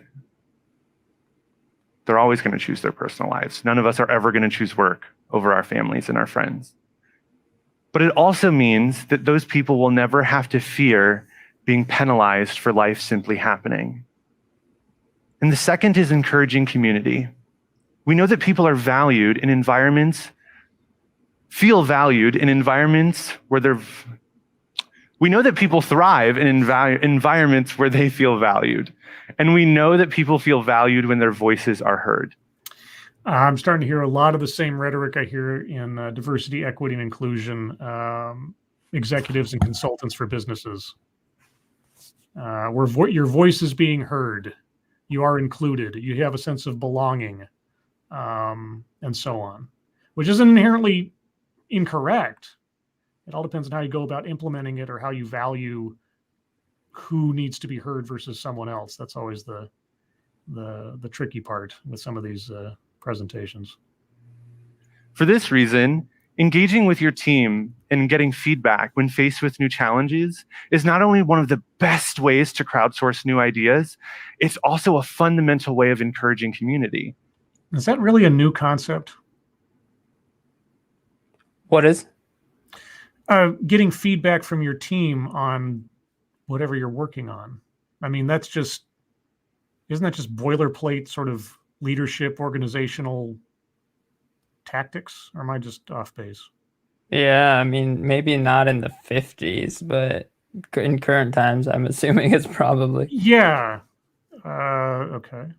And it's just good business practice. Yeah. Why would you want to limit yourself to only the ideas that you can come up with? Well, okay, unless you're working out of your garage, very few people do. Or unless you're a complete narcissist and think you have only the right ideas, which admittedly, some very successful business people are complete narcissists, but that's beside the point. Nothing you've said just now is new or innovative or has anything inherently to do with equitable entrepreneurship versus just, as you said, good business practice. So what? And the last one is limiting external stressors. That was it. Listening to your team for new ideas. That was your second pillar. Okay. I mean, it's your presentation. At least I guess he's not trying to really sell anything too hard. I mean, he kind of buried the lead. Yeah. I thought, okay, equitable entrepreneurship. Okay. Respecting your employees' want for time away from work, I think would be a reasonable summary of what he said. Right? Where work is not the end all be all of their day or their life if they don't want it to be. Okay, fine. Listening to your team for new ideas. Okay. Because, we have time off and we have sick leave and we have all types of other things, family leave and all types of things set up in the system already. Are they perfect? No. Do they cover everything that they probably should? No. But then individual businesses can make individual decisions outside of necessarily the law's mandates. But okay, yeah, that concept has been around since, I don't know, they talked about the weekend was established, right? Or paid time off or anything else like that. All right. And then listening to your team. Okay. Not believing that you have all the answers and all the ideas. All right. Sounds like good leadership. And then it's also a fundamental way of encouraging community. Yeah. And it's just good business practice. Right. Why would you want to limit yourself to only the ideas that you can come up with? Few people do. And the last one is limiting external stressors. Okay. And believe it or not, limiting external stressors is directly correlated to fair compensation. Okay. And this necessitates providing not only a living wage, but a thriving one to all of your employees. Define thriving. I guess that's my first question. What do you mean by thriving? Because people can show up more fully, more aware, more frequently when they're not worried about making their ends meet and paying their bills. That's on them. If my lifestyle is such that I'm spending more than I'm making, that's my fault, not my businesses or my employers. If I can't manage the money I'm making, that's on me. Whatever else you might say about the criticisms of the economy around us or anything else, or inflation elsewise, if I'm not managing my own funds and my own lifestyle, that's not my business's fault. I'd argue against that. I mean, there's some pretty shisty business practices in terms of pay where people are essentially just wage slaves. Sure. That most people aren't wanting to go back to those jobs. And like I mentioned, like that's something that's enabled because of like neoliberal policies over the last 40 years. People that have a decent education, that can afford a decent education, don't necessarily struggle with that. But I'm talking really low bracket people. They don't get to have that. They sometimes, if they don't show up to work, it could mean the world, you know. Oh yeah, and that's being seen more and more frequently. I understand that. I'm just talking about the part where he says, like, you know, let me go back to make sure I don't misquote the guy or something. And this necessitates providing not only a living wage, but a thriving one to all of your employees. Because people can show up more fully, more aware, more frequently when they're not worried about making their ends meet and paying their bills. Okay, I mean, again, I guess it depends on what you mean by thriving wage. I mean, don't get me wrong, minimum wage is not necessarily a good wage every place in the country. That's the one part that I don't quite I agree with in some extent. A federal minimum wage does not apply, is not necessarily a living wage in California versus Sheboygan. It just doesn't necessarily track the same. Mm-hmm. But I'm curious what he means by thriving wage. So like minimum wage plus something, or is there a particular dollar amount in this climate or a percentage or something that he's talking about?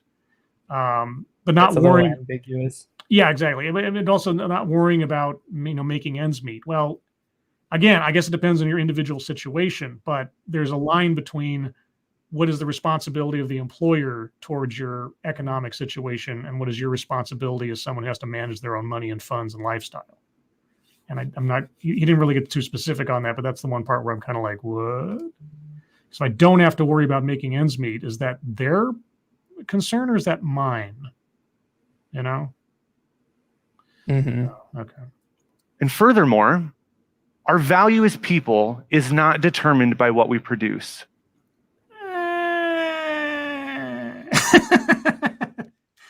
Ideally, that's actually no. pretty that's going against kind of Marxism too, Yeah, it's true. Because Marx was really a proponent of trade value being really important and mm-hmm. such, more important than capital, in fact, if I'm not mistaken. All right. I guess it depends on what he means by what you produce is not how you value people. Like, are you talking about like just on economic terms or to like social terms? Because if you go up to somebody and say, "What do you do for a living?" You say, "I'm a YouTuber." And so bonuses should be linked to personal and professional development. What? Not production. Okay. Define personal development, professional. What does that mean? I should get a bonus because I took a class on something for business, but I didn't actually achieve any kind of goal for the company. I hope he expands on that, because I'm not, especially the person of like personal development, like how? Example. Because when we reward those who are doing the work to become the best versions of themselves, they in turn are going to make our organizations better.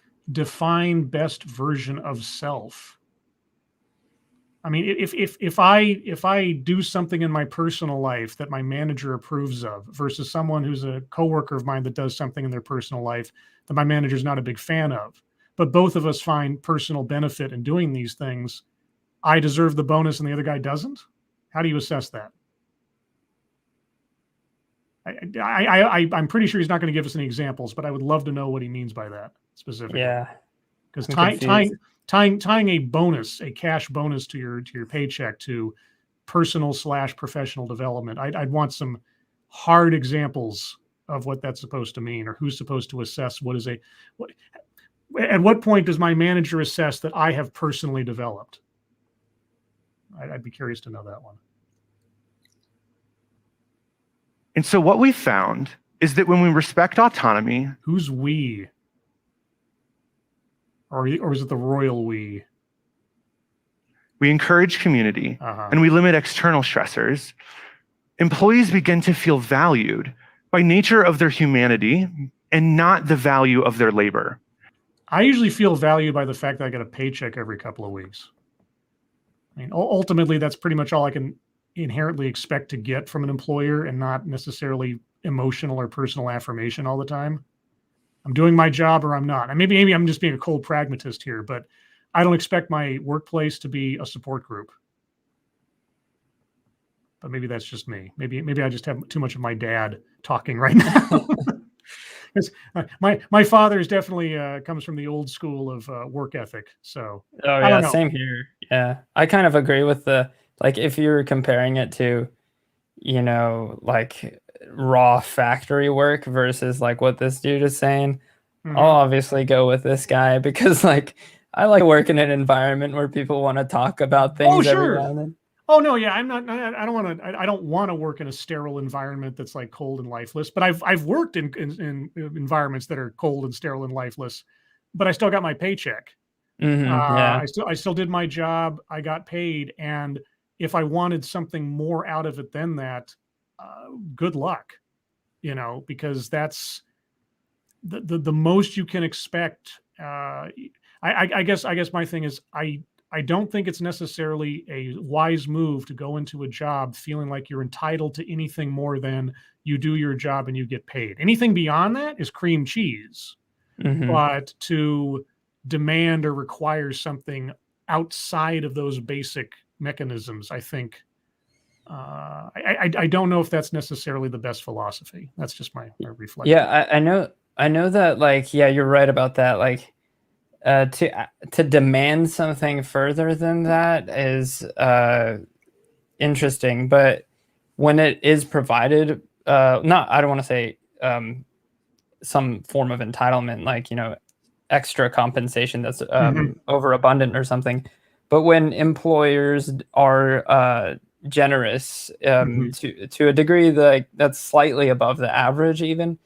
A good example would be like a dishwasher at a restaurant. It's the hardest position to find for a restaurant because nobody wants to do it, and there's a lot of turnaround.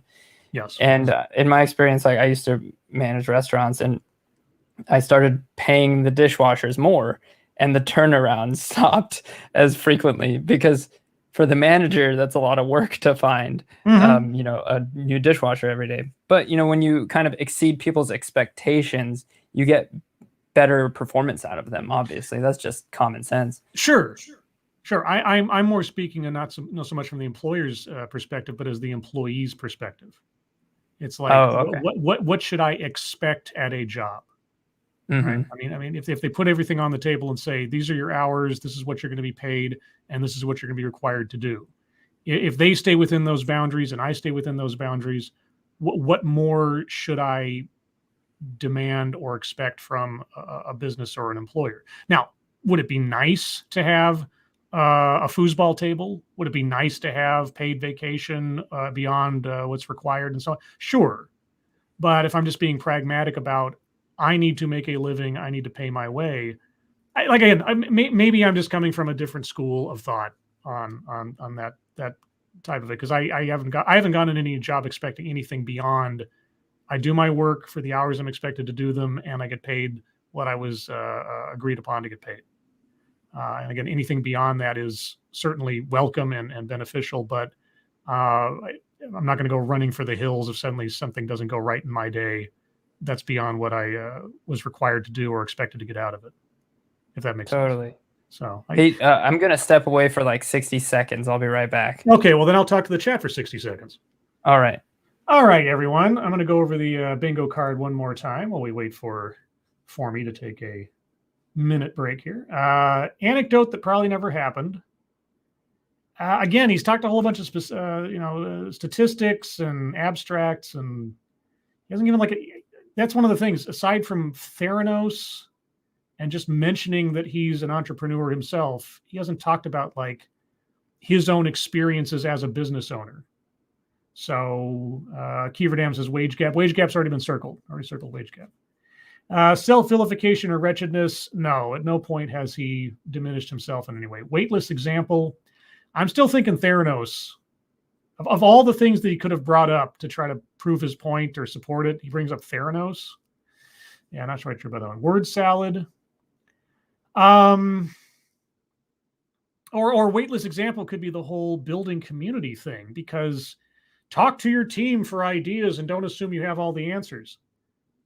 Yeah, I mean, it's so basic that it being so basic seems fairly weightless to what he's been talking. He's talking about all these high-minded ideas about changing the model or something, as though speaking to your employees and or your team isn't or hasn't been done before.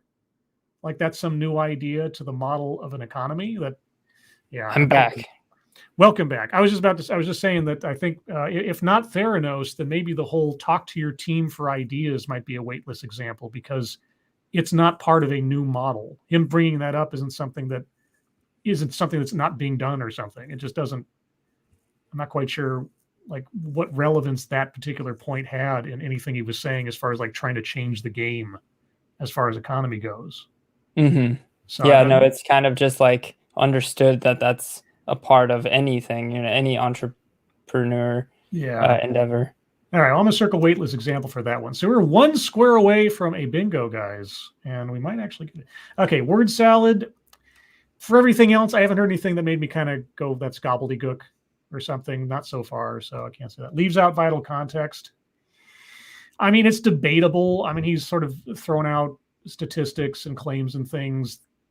I don't know if I can blame somebody for not going in depth on economic systems and principles and stuff in a 12-minute talk. So, yeah. White supremacy, no. Privilege, no. I mean, privilege, you could make the argument, and maybe somebody in the chat will by the time we get to the end of it, that in the aggregate mentionings of big companies versus small companies, control over the market, that might be considered a privilege. Sales pitch for product or service. He hasn't brought up his own business yet. I'm kind of surprised. Plays victim, not overtly so. Again, if you want to talk about like small businesses being at the whim of bigger systems, then maybe, but he hasn't really made that direct point to himself yet. Patriarchy, feminism, no. Marginalization, no. Something about race, sex, etc. for no reason. Hasn't brought up anything. Hasn't been any sort of like offhanded non sequiturs yet that I can tell. Childhood or family anecdote. Did he bring up his own? I don't think he's talked about his own past or anything yet, or his father, or his mother, or his childhood, or anything. No. Mm-hmm. Contradicts own point or argument. If he doesn't come up with something better than capitalism in the next 2 minutes, I think he might have just contradicted it by omission. But we'll see. Benevolent condescension. I have a feeling somebody in the chat's going to make a good argument for that one, so I'll leave that alone for the moment. And microaggressions, unconscious bias. Not explicitly. There could be arguments made. We've had some creative arguments made on that one before, but okay. So far on the board, guys, as we almost finish up with this, systemic institutional, weightless example, collectivize his own demographic, a list, free space, attempt to coin new buzzword, buzz phrase, wage gap, mind reading assumes motives, and diversity, equity, and or inclusion. So moving forward. And this is the embodiment of what it means to live a richer and fuller life. But it's also only the beginning. Okay. We still have so much work to be done. Like? Not only in regards to economic, but social and racial equity. Okay. That might be for no reason, because to this point, he hasn't brought up anything about race. But all of a sudden, we have racial equity. Why? And when it comes to I would equity, argue, I mean, you probably make an argument against this, but I would argue that it's definitely prevalent in modern economics. what, racial equity? Well, the absence of it, I would say. And not universally, but in a lot of areas, yeah. Well, I mean, that point's arguable, but insofar as the context of the talk, he brings it up at the 11th hour, like, but I mean, it might be entwined in these other subjects, but it's its own thing, and he hasn't even mentioned it to this point. So unless he spends the next 2 minutes pontificating on it, I don't know. I think it might count as a for no reason. Well, again, that's always the caveat. Is it for no reason? And that can sometimes be the hiccup. Okay, we'll wait and see. In both our businesses and our communities. Is that going to be solved by an economic system? Which one? Racial equity. Is economics a cure for racial inequity? I mean, from the perspective of, economic disparity based on something that may have implications to a targeted group of people, which has happened in the past. Obviously, Sure. We've developed further over the last 60, 70 years that's happening less and less. But this is my perspective, obviously, because I'm obviously more probably leaning further left than most people in the country. I think that a system needs to continually be tweaked to avoid that, avoid any extreme disparity. Oh yeah, no, there's no perfect system, and everything has to be tested from time to. I don't have a problem with laws or policies or anything else being tested or challenged, even if it's a challenge that I don't necessarily agree with, because to believe that your perspective is always right, or there is no alternative, or there's no improvement to be made, just means stagnation, not only of mind but also of society. So yeah, no, I'm perfectly on board with that. It's just when somebody drops something like that in the middle of a talk and then doesn't expand on it, like, what do you mean? How, or I guess I should say, how does his proposed model, even though his model is made up of common sense mostly, how does that, or how would that model tend to improve those problems? He hasn't drawn a line. Yeah, he's just kind of stating that this is like how the system is, but yeah, there's no real tie that I'm hearing that how that would directly alleviate any of that. Yeah, he's mainly focused on employer-employee relationships, right? Employer benefits to employees to encourage work. Let's say job dedication and better work, presumably. Okay. None of that, as far as I can tell, either what's the word I'm looking for, invalidates our current capitalist system or implicates some better system, because all of those things would have to happen under any quasi-fair economic system where you have a business that's run by a person and has employees. Unless it's a complete, totalitarian slave labor camp or something. So I was going to say, in terms of disparities between, let's say, in wealth, or can it be solved economically? And I think I answered that with depending on the issue or whatever. But I think the largest issue now, which is like the most astounding statistic I've ever seen, and it really frustrated me because millennials are the largest workforce and work the most in the history of the United States and earn the least. So, and have, and I'm not, this is an issue of the system. Like I mentioned again, for the last 40 years or so, it's just has happened that way, and it's like a sign of the times or whatever. But that's really frustrating because for like one of the first times in history, if not the first, people that are growing up now are almost guaranteed to have to be in a worse situation socioeconomically than their parents, because up until, let's say 2001 or 2008, let's say, we were, on an incline consistently in terms of development. And now it seems as though things are, falling apart economically from a middle class point of view. So it's a difficult reality to deal with. It's really complicated. I'm not blaming one factor on that either, but it's just a reality of the fact. All right. So we got about 2 minutes left on this, and we'll see how long that takes us to get through.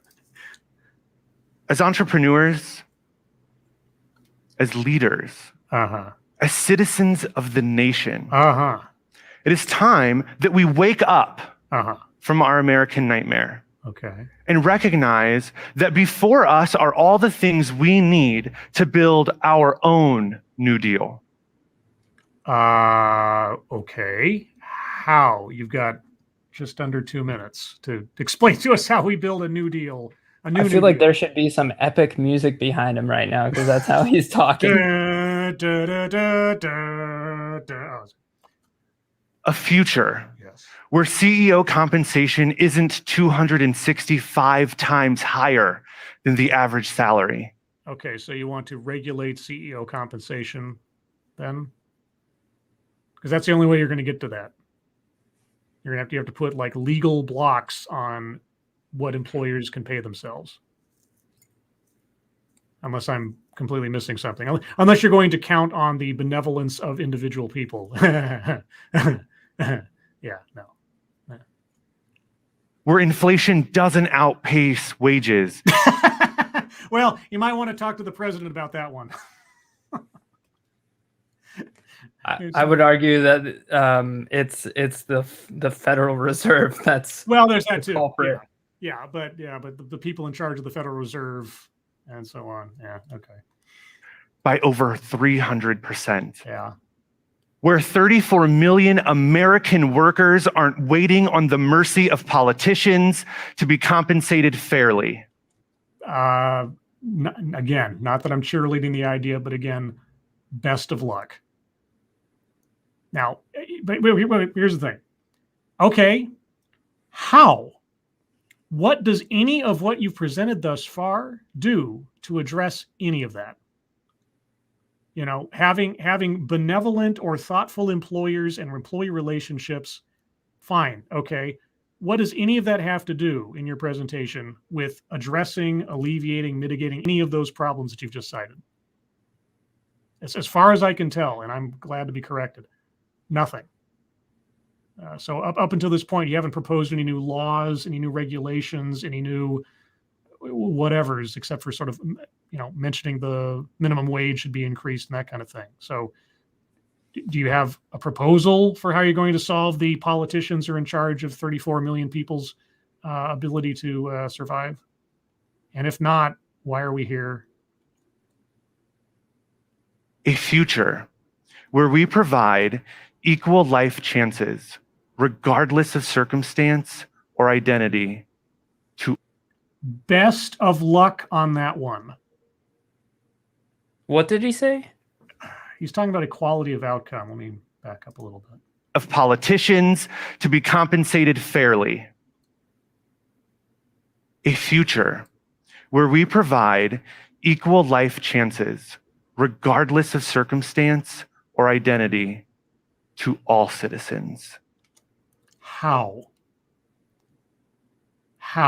You're talking utopia here. And as soon as you start talking utopia, I completely shut down. Do you think that's utopian? Guaranteeing equal life chances to everyone, regardless of circumstances? No. Mm-hmm. If I'm born without the ability to walk, can I be guaranteed? Well, yeah. I mean, obviously, I'm thinking like, let's say you're able-bodied and neurotypical. Well, but no. He says regardless of circumstances. He didn't say, on average. He said everyone, regardless of circumstances. Oh yeah, that's tough. Yeah, tough might be the understatement. I think it's a practical impossibility. But I mean, again, I'm not against anyone shooting for the moon and hitting the mountains if there was never going to be a shot to begin with. I mean, I love it when people have ambitions that end up being higher than their achievements, but at least they tried and they got somewhere they wouldn't have otherwise. So stating something like, I want to have free healthcare for everyone, and if you even get 5 percentage points better outcomes for people in the world or in the country without actually achieving that very specific thing, I might take it, in the absence of something better. So saying something like that, nice idea, impossible to get. But regardless, I would love to know, and he hasn't told us, and he's not going to, by what mechanism he would attempt to achieve that. Mm-hmm. And at least I could evaluate that or aspects to it, even if I don't think it could actually bring us equal outcomes for everyone, regardless of circumstance. Okay, well, in your grandest idea, how would you attempt to do that, or what would be the mechanism, the system by which you think you could achieve that? Because then at least I would have something to sink my teeth into. But just saying it sounds. I think you would have to say there would have to be regulation, and that's a word he's probably trying to avoid because people get really tense about that coming from majority of the country. That the moderates and anybody who's conservative really hate regulation, and I can see that he doesn't want to say that for that reason. Well, when I hear someone say something like that, my immediate thought goes to the story Harrison Bergeron, which is, was it Bradbury or Vonnegut? I forget. One of those two. Anyway, do you know the story of Harrison Bergeron? It sounds familiar, but no. So it was a short story. The short version is that there's a society in the future at some point where every single person has been fitted with mechanical or otherwise contraptions so that every single person is of equal everything. No one is smarter than anyone else. No one is taller than anyone else. No one is faster than anyone else. Everyone is exactly, physically or artificially manipulated to be 100% equal. And so you effectively have, the embodiment of total government regulation over your outcomes. But everybody's equal. Nobody is better off or worse off than anybody else. Mm-hmm. And that's sort of the most obviously, satirical, vulgar interpretation of that notion. But that is effectively, in the abstract or otherwise, what you would have to do to come out with what he just proposed. Again, unless he's got something else he wants to put on the table, which he's not, because I don't know what that would be. So, all right, we're almost there. A new American dream. Uh-huh. And as one of more than 20 million entrepreneurs who say they started their business to make a difference in the world, I know that we will not let the enormity of this challenge stop us. Does every entrepreneur start their business with the notion that they're going to make a difference in the world? He said like 1 in 20 or something. I wonder if they polled people on that. That'd be interesting. What were your motivations in starting this business? I wanted to change the world. I just wanted to be able to pay for a Porsche. Okay, thanks, bye. I know that we will continue working towards a future that is more equitable for everyone. No, I'm sorry. Basic human nature and thousands of years of history. I mean, we will make incremental moves towards legal equality, certainly. But if you're talking about whole of society and economy, there will always be winners and there will always be losers. There'll be people that exploit the system and people who don't, people who underperform or overperform, or underperform but still succeed where somebody who worked harder doesn't. It's just, don't know what to tell you. I mean, maybe I'm just too cynical. I'm obviously too cynical. I agree with you on that completely, but my perspective, like what I've been hitting hard all night, is that that's what you said is absolutely true, but it's so unequal in terms of the class, Yes. economic class. Like people that are in the middle class are continually having to deal with the things that are making it more difficult, where the upper tier aren't. And that if that were to shrink, like it were in the 50s and then the mid, up until I think the late 70s or the mid 70s, it would be good. But unfortunately, it's become worse. Thank you. Okay, that was it. Okay. Well, as far as the presentation goes, I think it was an effective failure. He never gave us enough information to really, and his example said nothing as to being a solution for the problems he was citing. So if it was just to judge the presentation on that basis alone, it was not a very good presentation. But that's not what we're here to do. We're here to assess it on a bingo level. And that's what we shall do now. So I'm going to go over the card one more time and see if there's any other squares that we can reasonably circle. And after that, we will go to the audience for any of their arguments. So let's start off with anecdote that probably never happened. He never really gave any anecdotes. I mean, he gave some like historical notions about FDR and Theranos, but all those things happen. There was never a perfectly crafted. My 5-year-old walked in the room the other day and asked me, "Mom, why does capitalism underserve the middle class so much?" Something like that. So, so I don't, none of those. Self-vilification or wretchedness. No, he did not put himself on the altar of I'm a terrible person and here's how I improved. Word salad. I mean, no, there wasn't anything that was like all gobbledygook, but it was a lot of fluff. There was a lot of fluff, but it wasn't like he said something that was just completely indecipherable. There was a lot of stuff that was not connected to one another, but we'll get to that. Leaves out vital context. Yeah. How are you going to cure racial inequity with your plan? How do you propose to see that everybody gets an equal outcome regardless of circumstance? Maybe there's a way, but at no point did you even come close to saying that that's what your goal was, or even intimating that your proposed model of whatever that was going to lead to it. So yeah, I got to circle that one. White supremacy.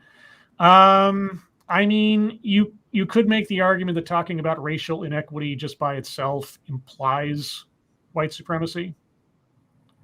I don't know if that's enough though, because the metric here always is if they don't say or use a unavoidable version of whatever's in the squares specifically in the talk, was there enough during the talk in aggregate to heavily imply or effectively make that point? And I don't think he's talked enough about any of that to make white supremacy a circle, but I don't know. What do you think? What was the question one more time? So in the aggregate of his presentation, did the notion of white supremacy come up? No, I don't think he like explicitly, but no, I didn't get any like, I didn't get any like, explicit sense of him saying that. No. And like I say, simply bringing up racial equity or racial inequity doesn't, I don't think, cut it. But again, if you guys in the chat have arguments otherwise, just hold on to them for a second. Privilege. I mean, between CEO pay and big companies over small companies and so on, I think there was enough in there that you could make an argument that he was talking about disparities in privilege. For corporation. So, yeah, I feel fairly safe in circling that one. And the only time that I'm not so cavalier about circling certain things is if they're the last square before a bingo, then there really has to be a good argument. Let's see. So save that one, refresh here. Sales pitch for product or service. Nope. I was surprised. I thought at some point he'd say like, given that my business is blah, blah, blah, and we do X, Y, Z. That's funny. Yeah, I was Yeah. expecting something too. Yeah, so he never did, and he never talked about like an association he was with or promoted some kind of small business collective or so. Yeah, I was gonna plays victim. I mean, he wasn't wrong in talking about the forces that are aligned against small businesses and individuals, depending on the circumstances. So I didn't really get a sense he was playing victim. No, I didn't either. I think that like largely the things he mentioned were, and he didn't even hit too hard on the things about that. They were all true from what I gathered in terms of economic data, and he didn't play it up too much. Yeah, he was more focused on the idealistic portion of the essay. Patriarchy, feminism. He never brought up the gender wars or anything, and so I don't have any footing for either one of those. Marginalization. I mean, you could argue that he was talking about how, the small businesses and underpaid employees and things like that. You could say that they were being marginalized, or that the voices of the small businesses weren't nearly as prevalent or impactful as the large businesses. Yeah, I could see that. Speaking of which, well, not speaking of which particularly, but I need to step away for a second because I've been sitting here a long time. So I'll be back in just a moment. For me, tell people about your latest video. All right. All right. My latest video is not that special. But if you have any questions for me, I'd love to answer them. Let's see. Other than that, I also want to say maybe check out my channel if you can, or if you would like. It's not nearly as exciting as Scribes, obviously, but I think it has something to offer. Hello. There's not too much action going on in the chat, I'm noticing, but that's probably because I'm boring. And let's see. In terms of the video, though, since he did ask me, I should say it's about kind of the climate and crime rate in Alaska that is really affected by the lack of light. And that tends to make things awful there, from what I understand. Let's see, I got a question here. What is the flight speed of a full-laden sparrow? That's a good question. I am not a bird watcher, so I wouldn't know. I'm assuming that's a bird. Oh, okay, yeah, so it's Monday. That does explain why. How about that Rittenhouse trial? I haven't watched a second of it, honestly. Dude, I only started watching bits of it today. And is it brutal? Well, not to go on too much of a tangent, but if you watch the footage, and the clips are all over the place right now, there's one of their star witnesses, if not their star witness, is the individual that he shot in the arm and who survived.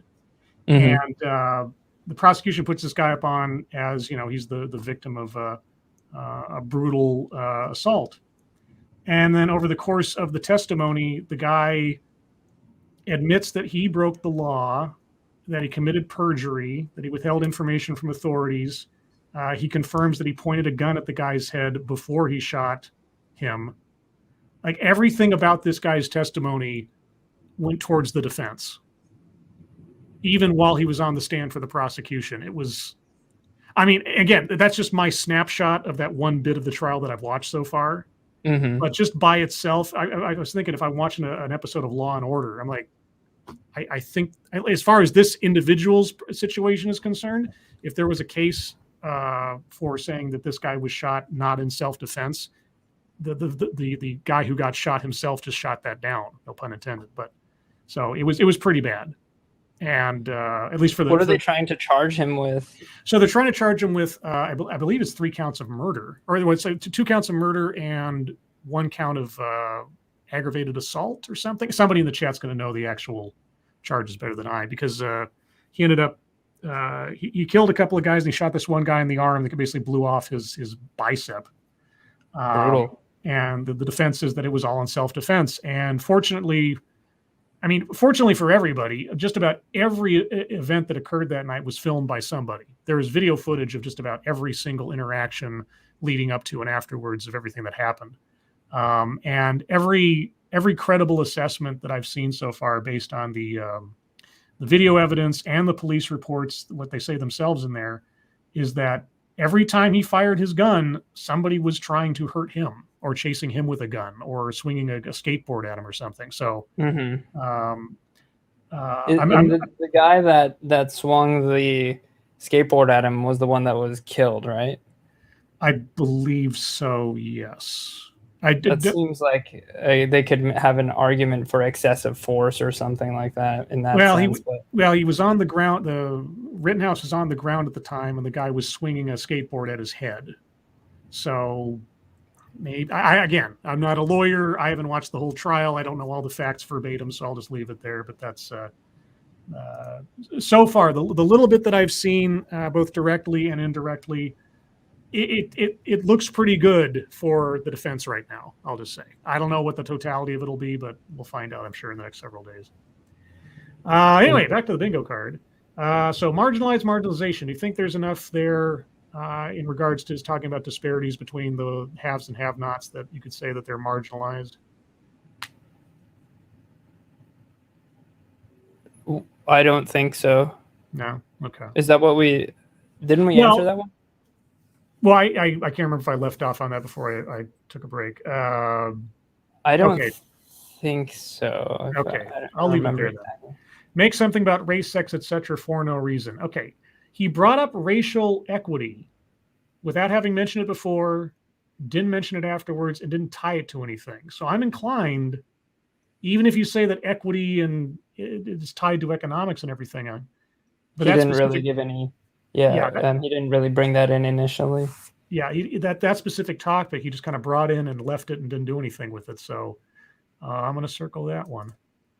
And again, the whole square is sex, race, sex, etc., etc. The etc. part means it just brings up some big notion effectively, and then does nothing with it or has nothing to do with the rest of the talk. So it's not always about just race and or sex, but in this case, it just happened to be that. He brought up racial equity and then didn't do anything with it. Childhood or family anecdote. He, as far as I can recall, he didn't bring up any family members. He didn't bring up his own personal life. So no. All right. Contradicts own point or argument. Again, part of me wants to say that his entire model proposal is such a non-starter for anything that he was talking about insofar as the problems that he cited, that he actually didn't bring up a new economic model. Because if the point of it was to say capitalism isn't working and we need a new model, and then all he does is list off employee-employer relationship practices, I'd almost say the heart of his entire presentation contradicts his premise, if that makes any sense. Yeah, I can agree with that. Yeah. Because I was kind of surprised. I was waiting for honestly, I was waiting for something to be described that was just a repackaged version of socialism and or Marxism that was just called a different name, or some kind of weird hybrid proposal. But I didn't even hear that. It was just yeah. It was kind of milquetoast. There was not much going on. Yeah. Benevolent condescension.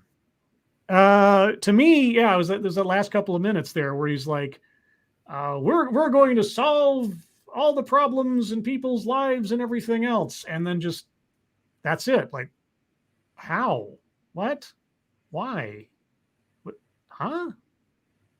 I almost felt like I was talked down to, because it was just so pie in the sky, where the promise of everything prior was just so, here's some statistics and here's some facts and here's some history. And as the talk went on, it got more and more amorphous, Yeah. It kind of sounded like a political speech almost towards the end. And there are so many facts that he could have backed his claims up. Like, I mean, so many facts in this case. But does that count as benevolent condescension? So here's the question. So this is the last square before a bingo. So the bar is very high. And so I'll ask my guest this, but I won't say if that's necessarily the end all be all, depending on what he says. I'll leave it to the chat as well. But since he never, okay, so in the totality of the presentation, was there benevolent condescension going on? In the totality, I think, I mean, he called himself insane, so that's kind of self-deprecating. Yeah, well, yeah. I don't know that. I didn't really get a sense of like arrogance or that he didn't see that there was any other possible explanation for things like, you know. Okay. That's just my perspective. And just in the chat, that his one mentioning or joke about his mental state, I don't think that counts as self-vilification or wretchedness, because that was not a key point of his presentation. It was offhanded mention. Just to head that off at the pass. It was healthy self-deprecation. Yes. Yeah, there's healthy self-deprecation. Okay. Okay. Well, I'll leave it up in the air then. So chat, the onus, it falls on you for that one. If you can give me a good argument, explanation for why I should circle benevolent condescension. It'll have to be good. It'll not only have to pass my standards, it'll have to convince for me too. You have triumvirate of 2 here. But that doesn't make any sense. A duumvirate? What do they call it? I don't know. Whatever a 2-person judge panel is. I'm sure there's a word for it. Microaggressions, unconscious bias. Now, he never brought up the subject. And I mean, I could see some sort of weird abstract argument made for somehow he was implementing it himself by making assumptions about certain people's motivations and things. But we already did mind reading assumes motives. So I think that's the card as it stands, guys, but that's not the end of it. So if you guys have any arguments for circles to be squared, now's the time to put it in the chat. Please be sure to tag me with an @scribelight in there so I can, discern it more readily from other things. And while you get those cooked up, for me, what you got coming up next? What's new in the wonderful world of Inhuman Form, or do you want to tease what you've been working on or anything else? Yeah, I mean, I'm working on one that is like, I'm working on a video that is really, really complicated because there is so much information, and it's really a story that's like underreported, and I'm almost positive it's purposefully underreported because it was the CIA was involved. And it's the BCCI banking scandal, which if you want to read about like government corruption to do with like drug cartels and the mob, like that's the story. And it's like, I can't believe I have never heard about it. And apparently that's just like many people haven't heard about it. It's insane. Nice. Yeah, I mean, it doesn't ring a bell to me at all, or at least maybe not abstract. So yeah, I'm looking forward to that one. I'm curious. I'm working on a video in regards to that, but yeah. Cool. All right. Well, let me go to the chat here. And if you put up arguments earlier, they might have scrolled up and I might miss them. So let's see. Some emulation. The speaker saying that he didn't have time to explain something to the audience was benevolent condescension.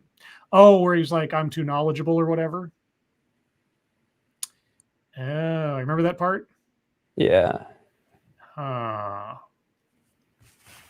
don't have time to explain his. I don't know. What do you think? What was the space we were trying to fill? Benevolent condescension. I guess that would be. I don't know how serious he was there. I don't remember exactly. It was very dismissive. Like, I could explain to you this, but. Yeah. Okay. I might have to put that one to a vote. Data Wasteland informs us: first-degree reckless homicide, first-degree recklessly endangering safety, first-degree intentional homicide, attempted first-degree intentional homicide, possession of a dangerous weapon. So those are the charges against Rittenhouse for those wondering, and I obviously didn't know. So he's got a lot coming at him there. Okay, you know what? I'm going to leave it to the chat.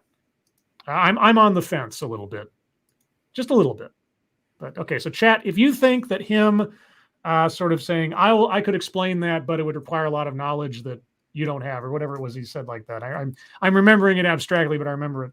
If you think that counts as benevolent condescension enough to circle the square for a bingo, put a 1 in the chat. I think he said now. something along the lines of like, I couldn't squeeze it into an 18-minute speech or something like that. Was that it? Maybe that's what you said. I don't remember, but I remember somebody saying that. I did. Oh, I did say something about squeezing it into a 12-minute speech. Oh, okay. I was talking about. I might have been referencing that, but all the same, just the way that he put it, I think, is what caught my mind. Okay, so guys, I got 1 from Bridget. Jose Chacon says 1. I got a 1. I got another 1. And remember, guys, don't just say 1 because you want a bingo. You have to be honest about it. Does that count? Is that enough? It's perfectly fine if you think it is. I just want to make sure. I have a very discerning audience, you see. They're very pragmatic oftentimes. Sometimes I'll put something in front of them like 1 square will get 2 bingos or something, and they'll still be very honest and say, well, that doesn't count. You can't say it. Texas Attorney General Secret Agent says 1. Very slow response rate. Don't vote more than once. Yeah, there's that too. Yeah, don't double vote. Well, I'm seeing more 1s than I'm seeing anybody say elsewise. So unless I'm missing something or this is on some kind of delay, I suppose I can't argue between Formy, myself, and Bridget. His old talk is condescending. I don't know about that. I'd have a hard time saying that necessarily. It was for me, from my perspective, it was one of the more tame and honestly pragmatic ones.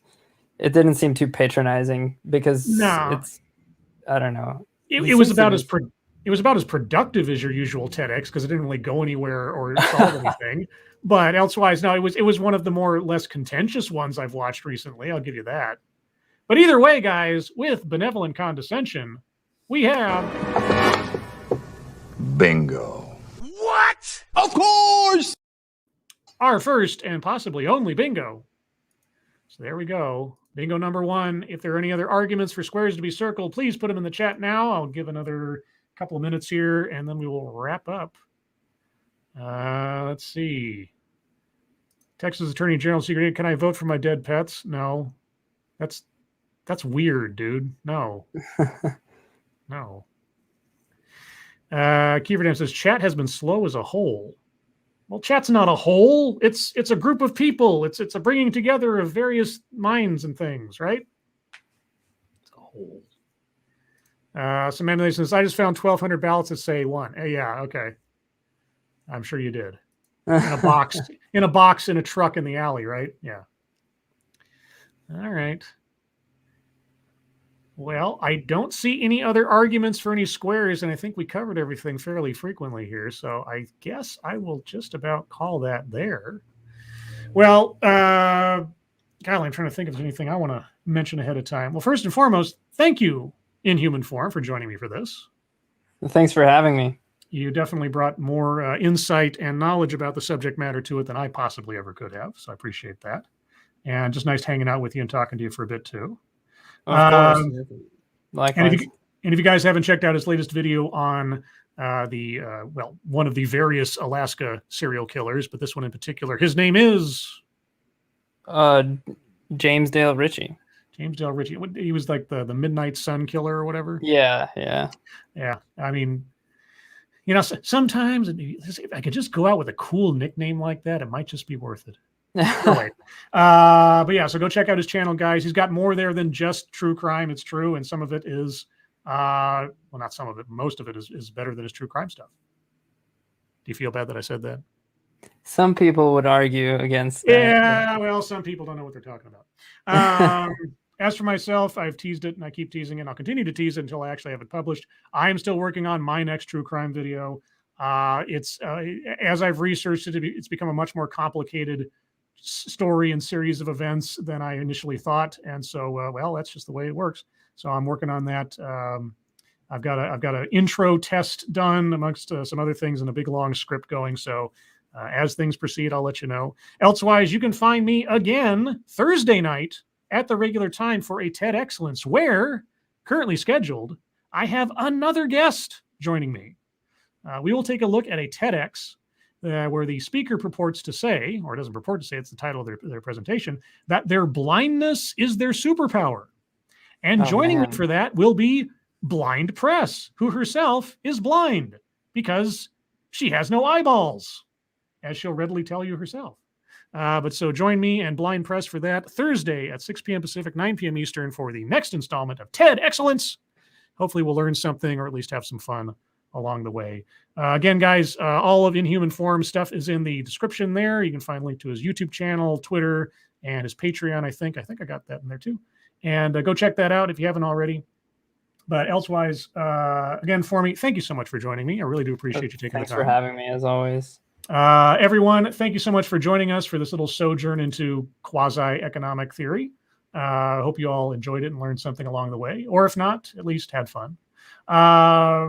What was I going to say? Thank you for joining us. Moderators, thank you for keeping an eye on things, even though everyone here is so well behaved. You have very little to do. Everybody who donated, thank you. Thank you so much for your generosity. I really do appreciate it. But with that, everyone, I hope you all have a good rest of your Monday, good rest of your week. I hope you're all safe and well. If you are not well, please get well soon. And I'll see you on the next one. Take care. Bye-bye.